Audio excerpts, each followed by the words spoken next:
headed to pick up I'm the only one in the car. There was a spot that I could have taken, but it would have literally been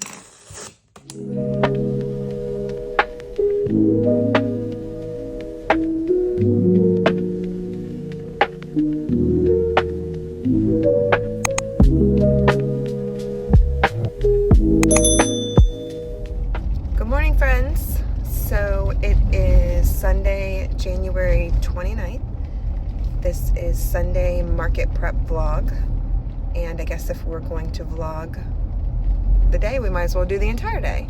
So we are headed to pick up I'm the only one in the car. I am headed to pick up my oldest son, and we are headed to work today. And we're gonna first hit Starbucks because it is 6 o'clock in the morning and it's pitch black outside and I'm freezing, but it's only 58 degrees. I'm a giant ninny. I don't like cold weather. That's why I live in the South. We got the Starbucks. Are we ready to do this? Yeah. Let's go to work.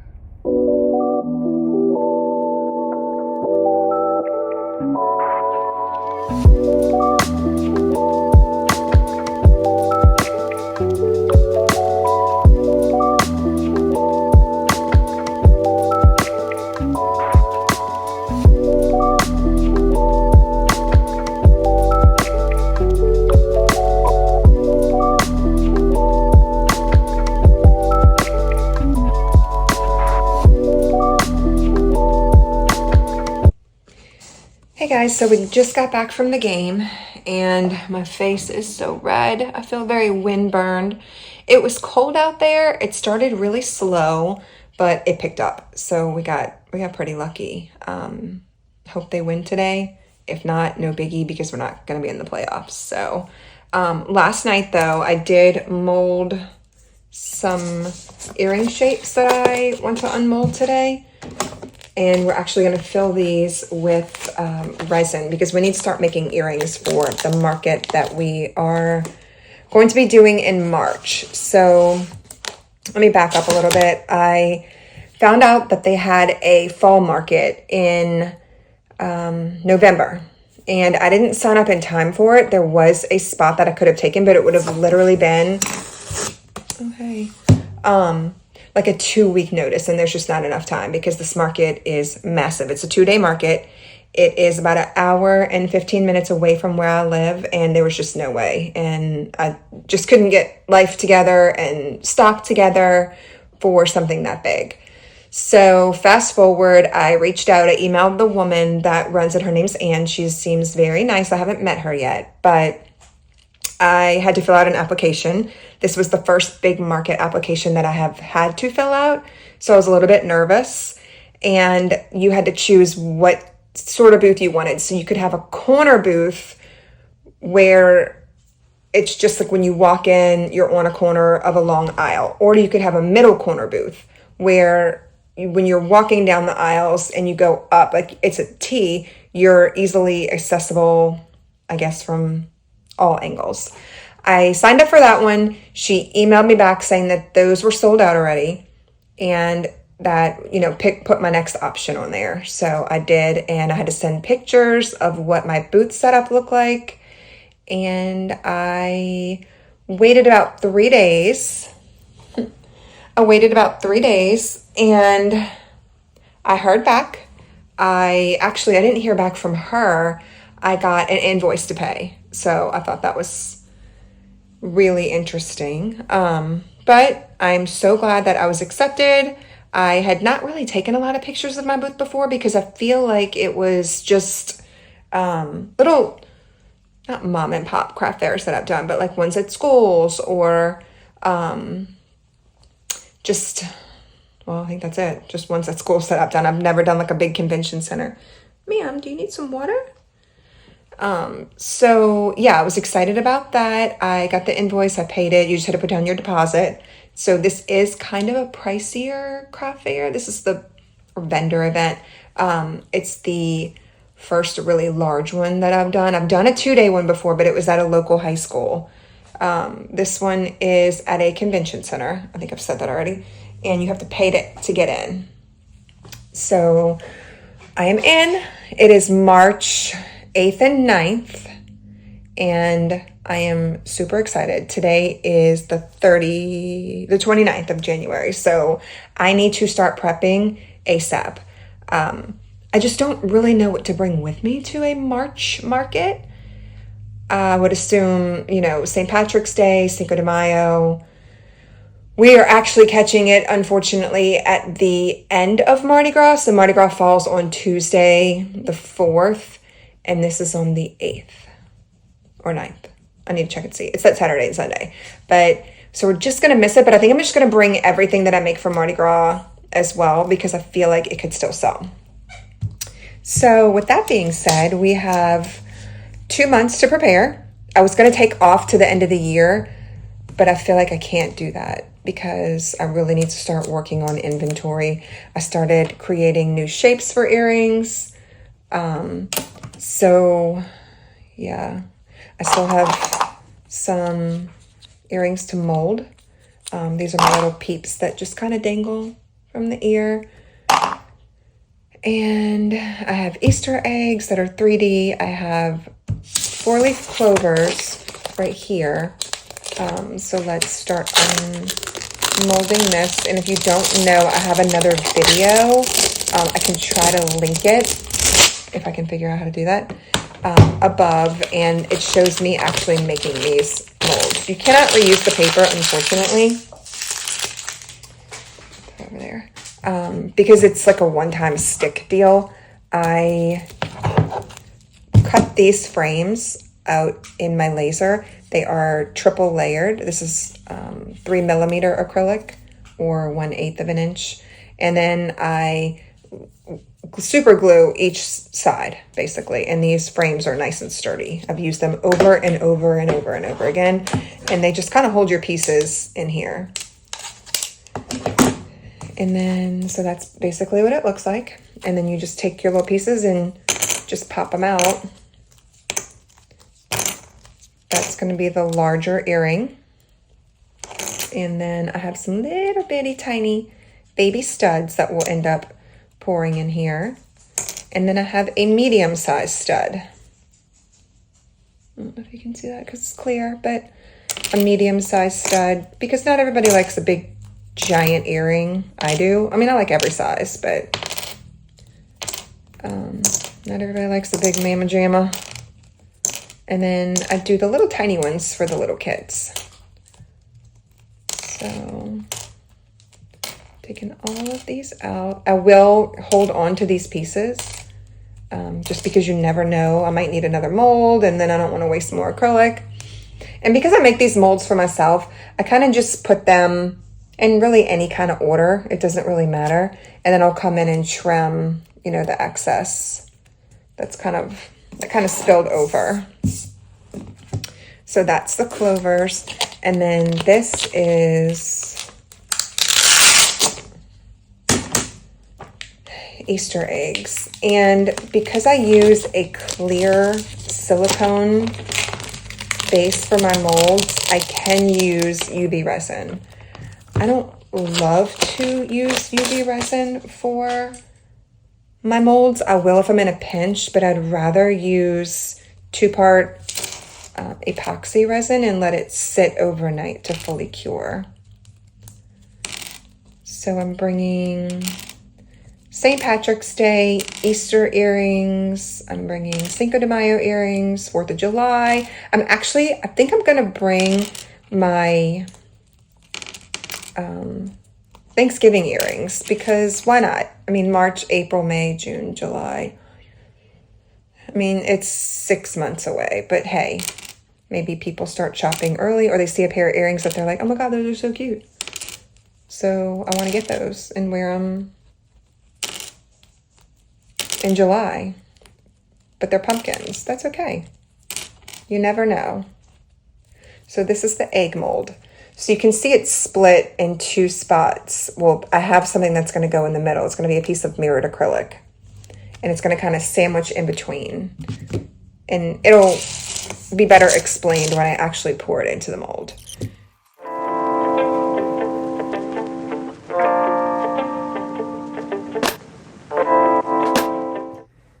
Okay, I'm gonna set this over on my laser so it can cure, but basically that's what we're working with for this one.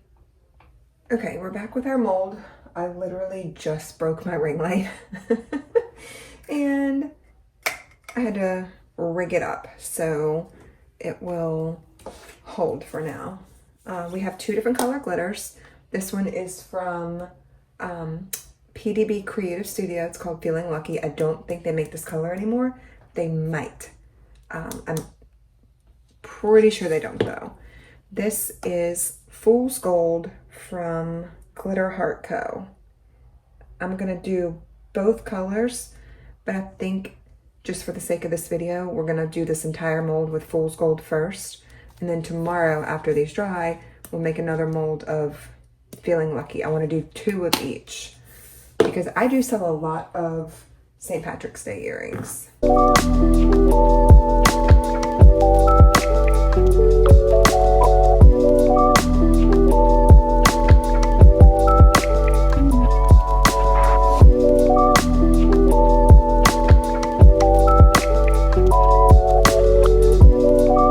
Okay, sorry I ended that last clip so abruptly, but my husband had finished dinner and it was time to go and eat. So I did finish this. I'm not sure if I'm gonna love the color, but we shall see. It's got a little bit of blue in it, you know, not very St. Patrick's Day-ish, but we'll see what it looks like whenever it dries. Hopefully it turns out pretty. So for the next one, I've decided to go ahead and start with the mold that I need for the Etsy order. And that is going to get this glitter. It's purple, green, and gold. It's Mardi Gras colored. I think it's called Party Marty, Marty of the Party, something Mardi Gras. No clue. That is also on Glitter Heart Co. And I do not have a code or anything. I don't get a kickback. But she is doing a buy one get one free until January 1st. So my cart is loaded and ready to go, and I need to just sit down and see what I'm out of, what I need to order, and so on and so forth.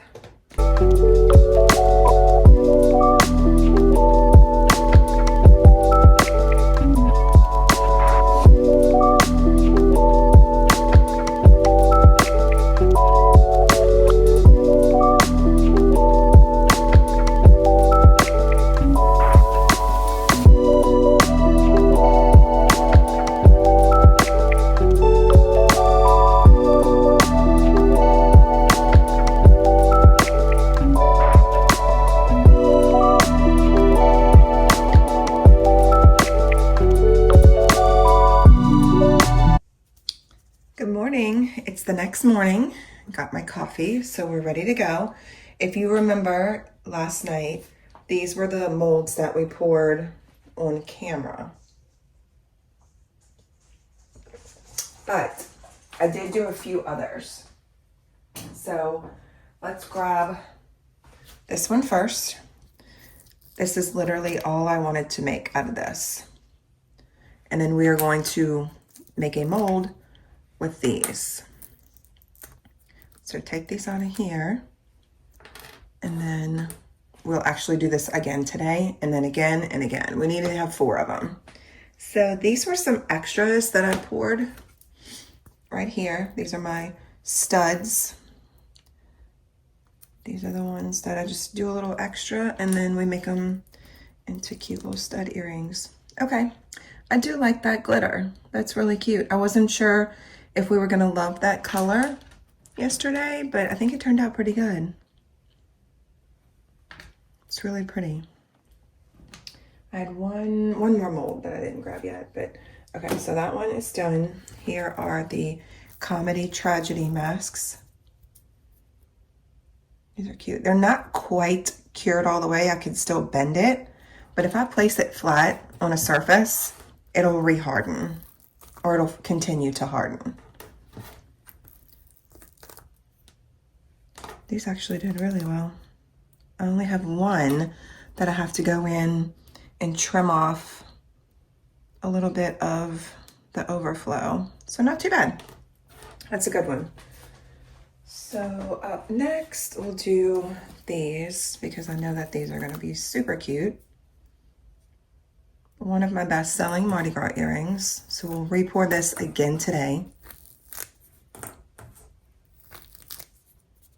See, it works by plopping a bunch right in the center and then letting it just kind of fan out as it kind of thins down. And then this is the topper for it.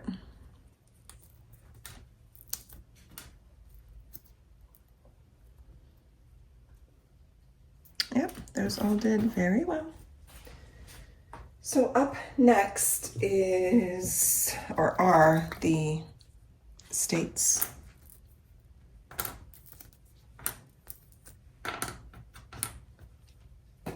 And then the Mardi Gras mask. Like I said, these are hard enough to ship out today because I lay them flat in the package, so they will continue to harden. They're not sticky. They're pretty hard, so we can get those out today into the mail. Okay, so what you didn't see me pour, well, let's start with these first because you did see me pour these. So this is, yeah, those are really bright and very eye-catching.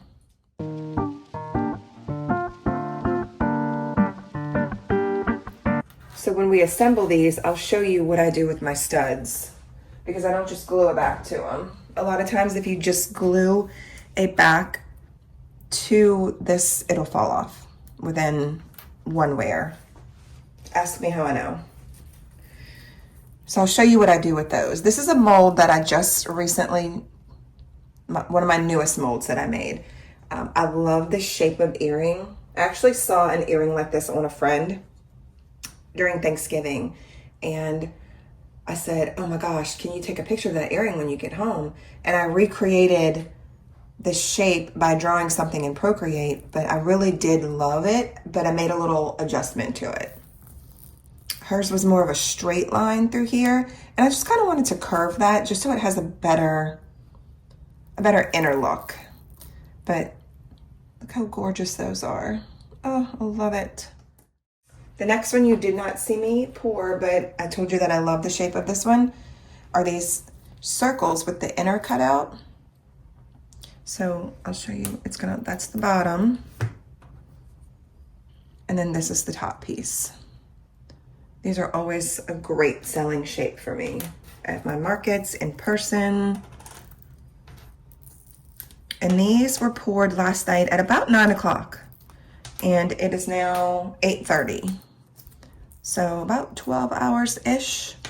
Really, I can unmold some of these in about 6 hours. Now, they're still extremely, extremely pliable. So you have to be very careful with it. But if you're in a pinch and you need to keep pumping them out, you can either A, make another mold, or 2, pull them out when they haven't set for too long. But just make sure they're completely, not mushy on the underside. And the underside, I mean the side that faces the mold.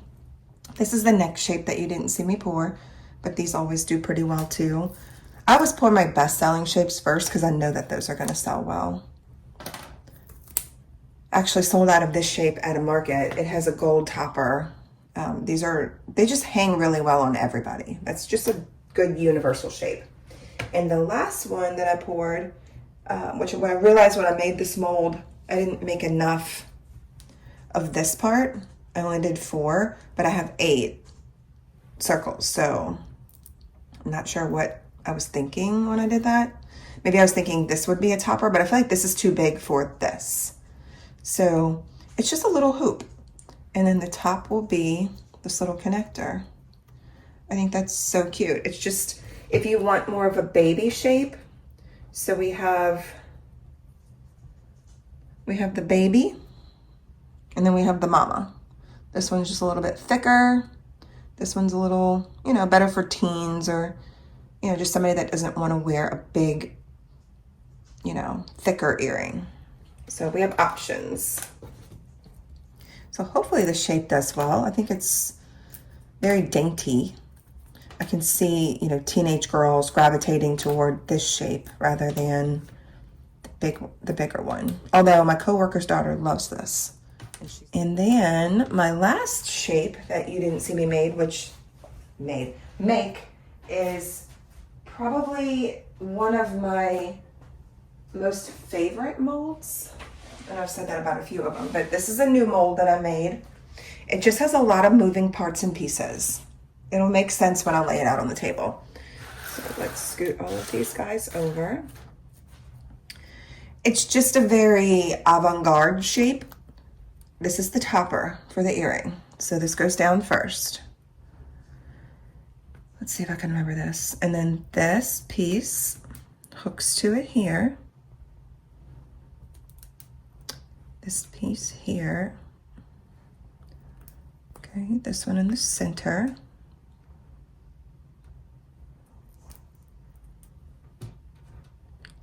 This one at the bottom.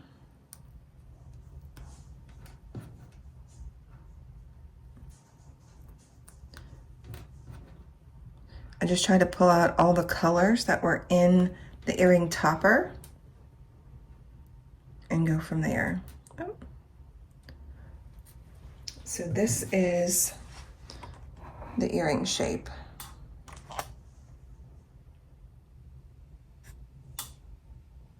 Kind of feathery. I hope it does well. It's so cute. I'm gonna wear a pair at the markets that I do and just hope that by me wearing them, it just showcases how cute they are. Because sometimes on a card, they don't really look as well as they do on an ear.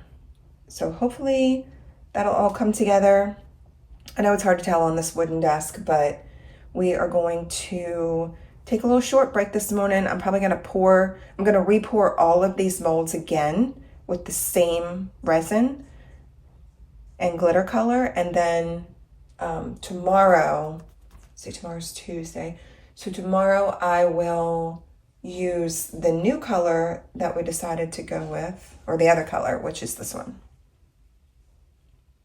So there's a little bit of a difference. Let's see if we can open it. I don't know if you can tell the difference. This one's more of like bright light greens, and this is more of a darker goldy with a hint of blue. It's actually really pretty. So we're gonna pour all of these again today, and then this one we will do tomorrow. But I am going to clear off this desk, re-pour all the molds, and then I'll be back later this evening, and then we'll try to wrap this vlog up.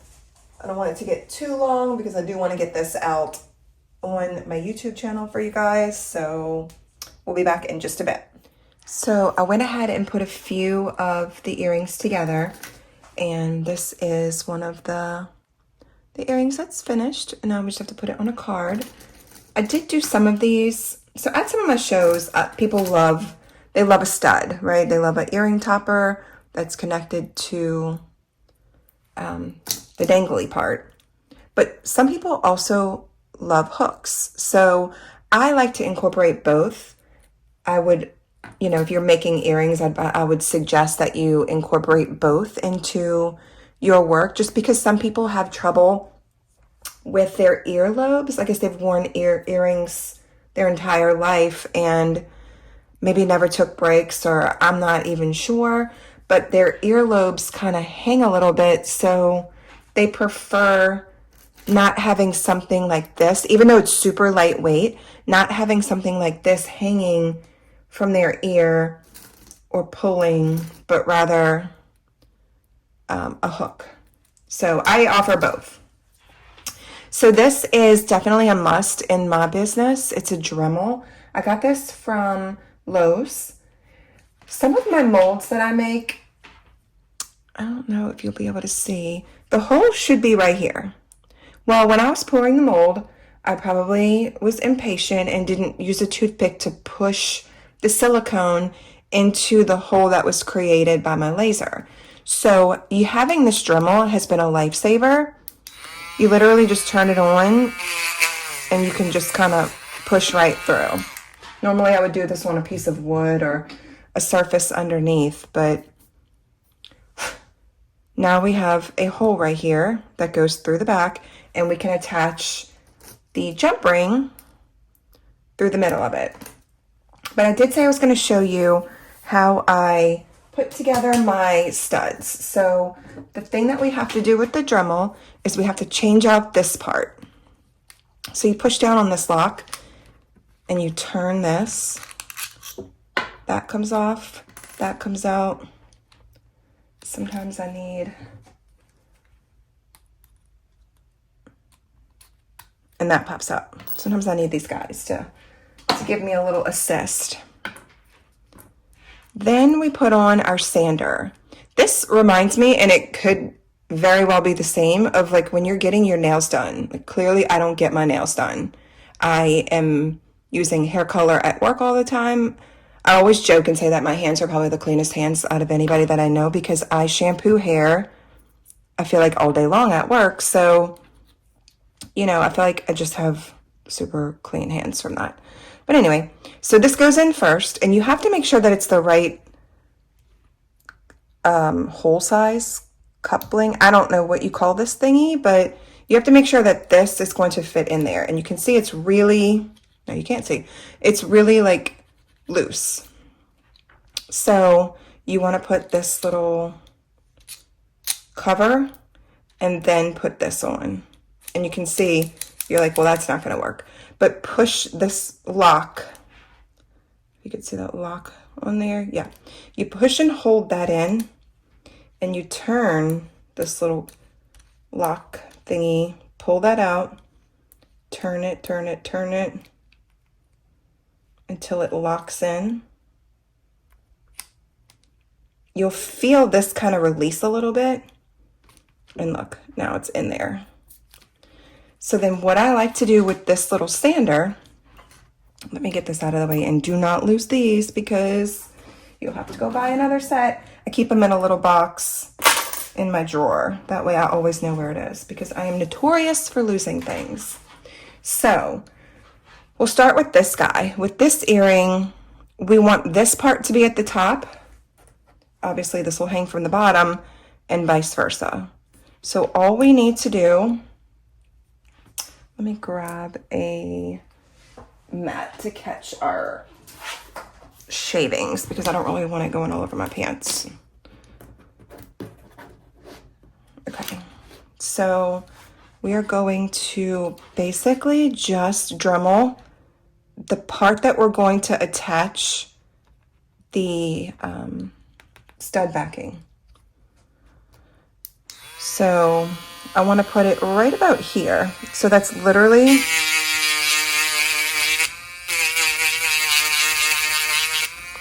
all we're going to do. And you can see the white has formed. You cannot see that from the front, or you shouldn't be able to. Now you will see it from the front if you use mirror acrylic. So you just have to sand very, very lightly with a piece of sandpaper. I learned my lesson with that. You just want to sand right there.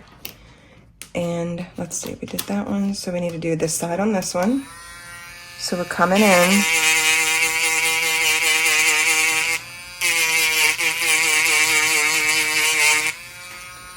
And sanding right there.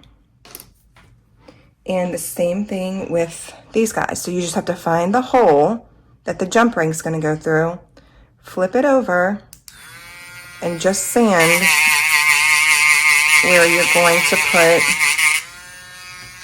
your stud backing. And we do this with all of them, and I said I didn't want to get it on my pants, and it's all over my pants, but it's no big deal. I'm not going anywhere today, so I am going to go ahead and sand all the rest of these, and then I'll come back and show you how to put the studs on, make sure they're secure, and then we'll wrap this video up.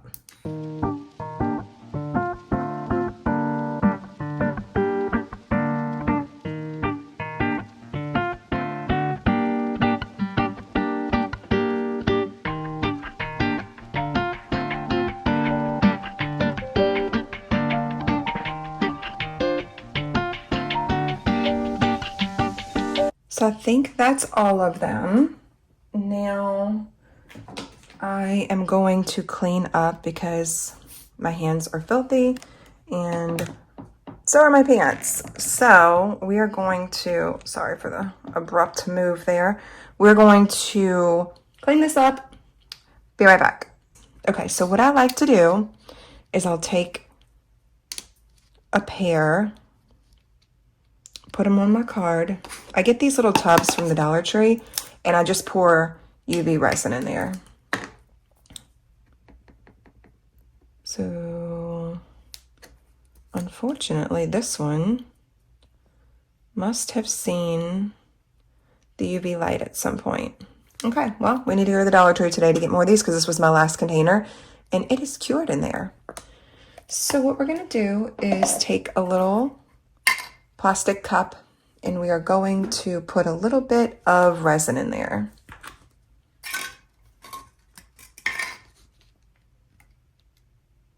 And just make sure that it doesn't see the UV light. Okay, we have resin in there. Let me wipe off my little stick. I get these from Hobby Lobby. It comes with like a little puff of fabric on there. I just pop that off. We don't need that. So I take my backing. I'm right-handed, so I need to switch hands. I get a little bit of resin on my little brush here, and I just kind of swirl it around the back.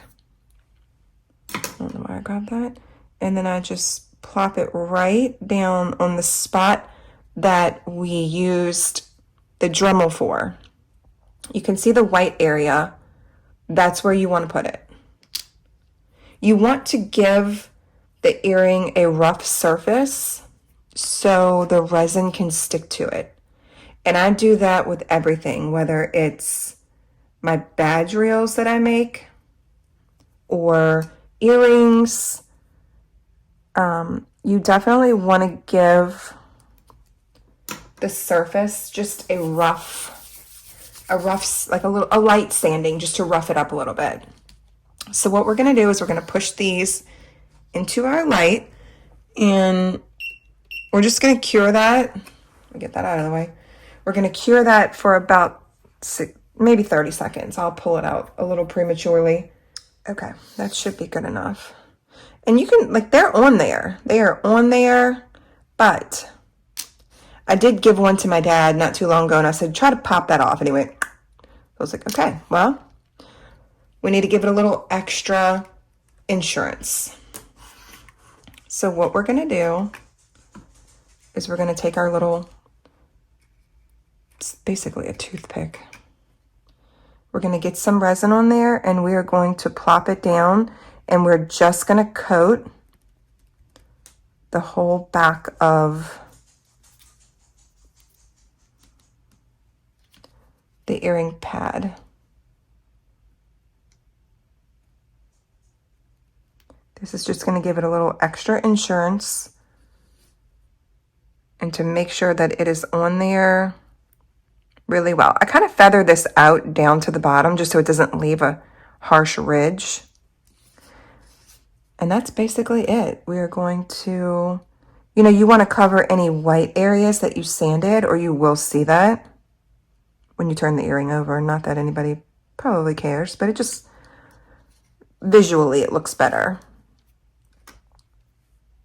So we want to coat the whole back of the earring. You want to try to avoid getting in these little grooves right here because then it will show to the front of the earring if it spills over. Feather it out.